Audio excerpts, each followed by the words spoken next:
From footprints to heartprints, you'll remember this morning's guest forever. Meet her coming up next on All American People.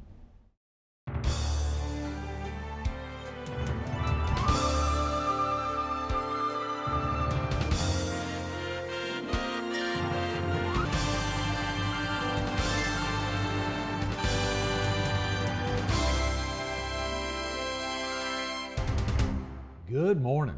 Welcome to All American People.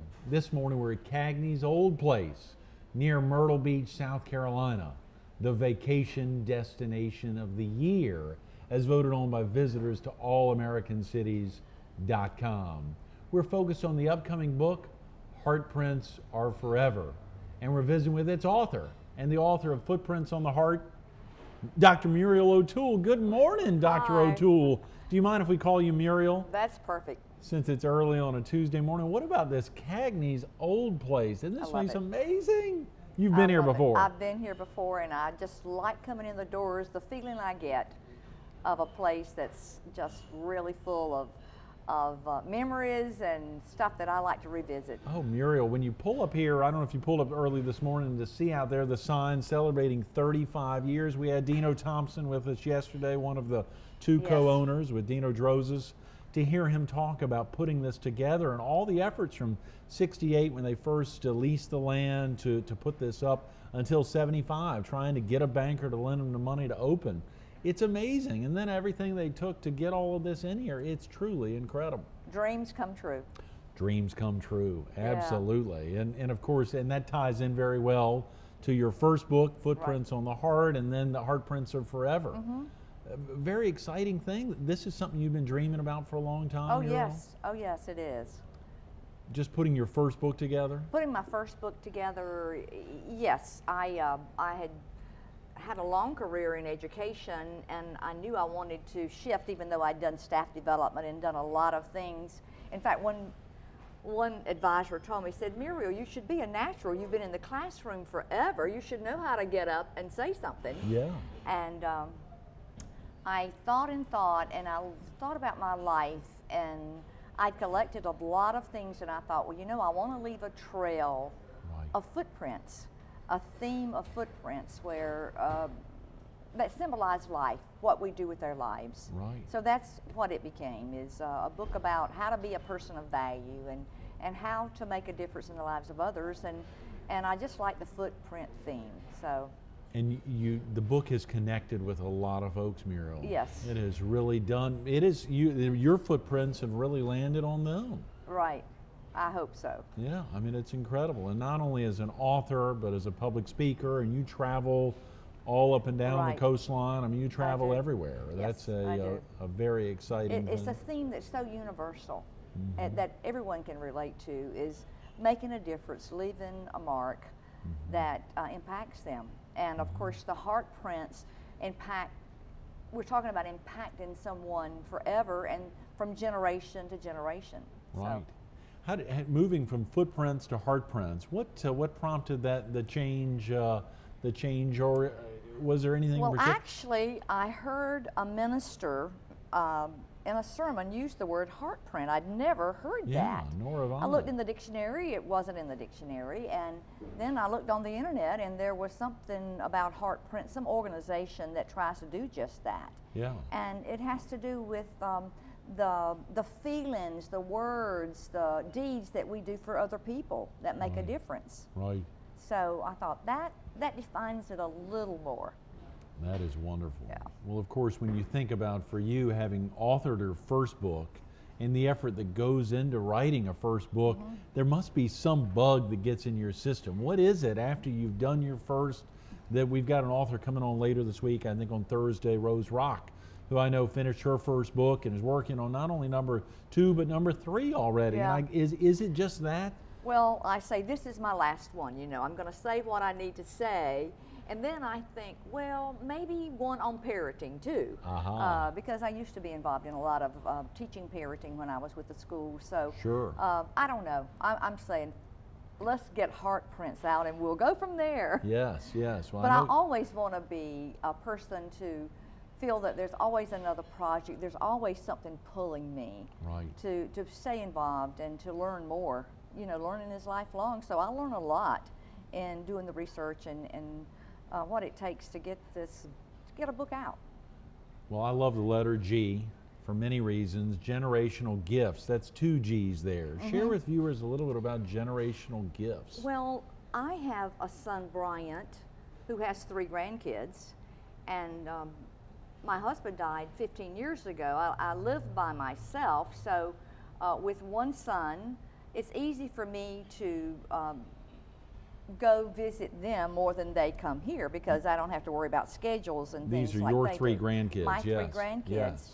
And I was thinking, my son married a girl from the Chicago area. Right. And I thought, we have a lot of Southern ways, and we've had a lot of traditions in my family, and I wanted to be positive about sharing those in a way that she would find useful and be a part of. So when the youngest grandchild was about 3 years old, I talked to my son. I said, remember all the things we did at Thanksgiving or Christmas where we'd get on a little stool and we would talk about the things we liked about each other. Really? And you all would do that at Christmas time? Oh, yes. We might do it at Thanksgiving, but everybody would be on the hot seat, the receiving end, and then the others would say something about them. Well, I decided to do it in a way that would be exciting for grandkids. You know, in this day of media and stimulation, it can't just be sitting around talking.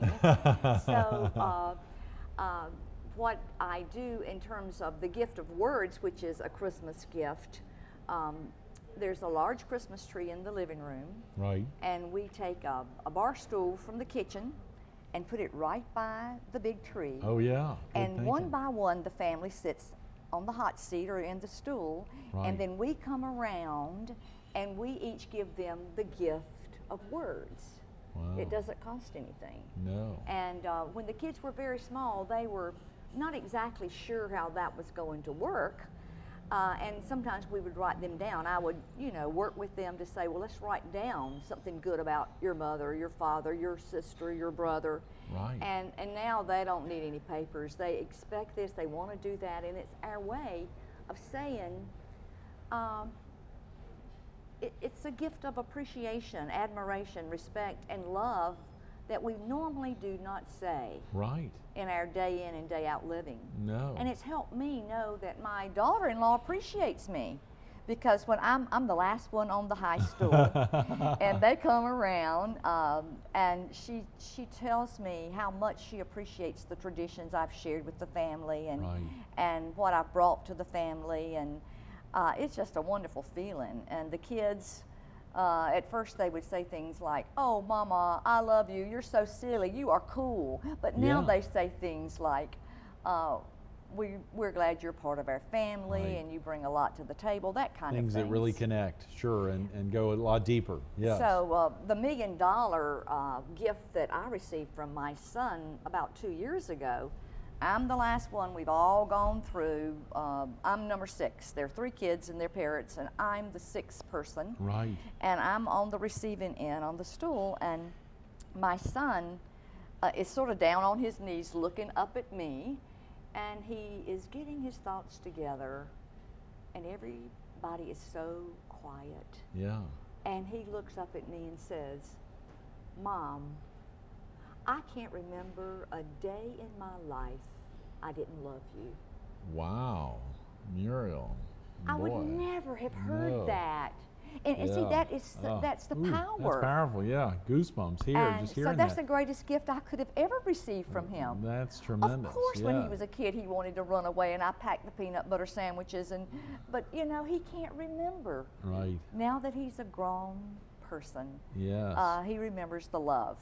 These are indicative relationships between a mother and a son, mother and son, and that is very common. I hear things with our son on the way, the excitement of the idea that if the 2 of us are drowning, we know who he's going to save. It won't be his dad. That's right. That's right. But that's the power of the gift of words, and it passes on, because my goal is that my grandchildren will do that with their families when they have families. Yes. So yes, And another thing that we do, that I started, is the generational gifts. It all started when I moved from Conway to North Myrtle Beach. Right, right. I had lots of stuff, 40 years of stuff. Oh, yeah. And I asked my son to come and go through his stuff and take it wherever he wanted it. Well, he had a good time playing with a lot of things, and then when he left, there was nothing in his arms, and I thought, wow, I can't throw this good stuff away. So I started this generational gift idea. I select something that belonged to either my husband or my son who died, or my in-laws or my parents. Right. Some little something that belonged in the family. Yeah. And I wrap it, and they open the gift individually, and I tell the story behind the gift. Wow. So they're hearing a generational story. Oh, yeah. And that way they're able to learn about their family. And to really pass that along, And to pass that 20, along. 30, 80 years from now, Yes. when they do the same thing. It may be a hat. Right. It may be a photograph. It may be an apron. It may be whatever. But Right. that's the idea. Everybody in the family gets a generational gift. And they said, oh, Mama, do you have generational gifts? And I guess the largest one that I gave them, I did not intend to give them, is when I decided to trade pianos. I wanted Ooh. a self-player. Well, you can switch it one way or another, but I purchased a piano, and I thought, well, I'll just trade the old one in, the 80s Yamaha that Right. when my son was a little boy, he played. Oh, yeah. So I called and told him what I was doing, and I was trading it in and getting $1,600, and I said, this is great. He said, Mom, don't get rid of the piano. No. He says, I want my children to learn to play the piano. Wow. So I made a deal with the guy I purchased the piano from, and Right. he agreed to take it to the Charlotte area. And Really? now all 3 kids give concerts for our family Christmas program on From the that generational gift same piano that your son, used. that Bryant used. So That's incredible. It's just amazing. That is beautiful, Muriel. that Now, is wonderful? this something that you picked up? Was this totally novel to Muriel O'Tuel, or was this As something far that, as I know, it right, is the because, barstool idea and everything? Oh, yes. What I had done for years in speaking and in working with schools and different groups is it all started with the idea of the validation activity, Yes, where I've heard you. you talk with people and you use the words appreciate, admire, respect, and love, and that's in my first book. Right. And I just decided to put it in a form that my grandchildren would understand Yes. and appreciate and be a part of, because wonderful. unless they're a part of it, it doesn't mean anything. Yes, yes. So that's how that all started. That's and the wonderful. generational gifts, I wanted to get rid of some old stuff, Right. and I wanted them to appreciate it. You took it with a different tack. That's And I wonderful. just used a different approach. Well, you mentioned the idea of the Christmas time, the barstool is a great opportunity for you to hear some of the things you may not normally hear, not only from your son and your grandchildren, but your daughter-in-law. And the excitement also is that it goes both ways. Yes. She's able to hear from Yes. her mother-in-law Yes. some very positive things about how she's raising your 3 grandchildren and how she's spending time with her husband, and that probably means a world to her. And of course, the most important thing in the world is family. Right.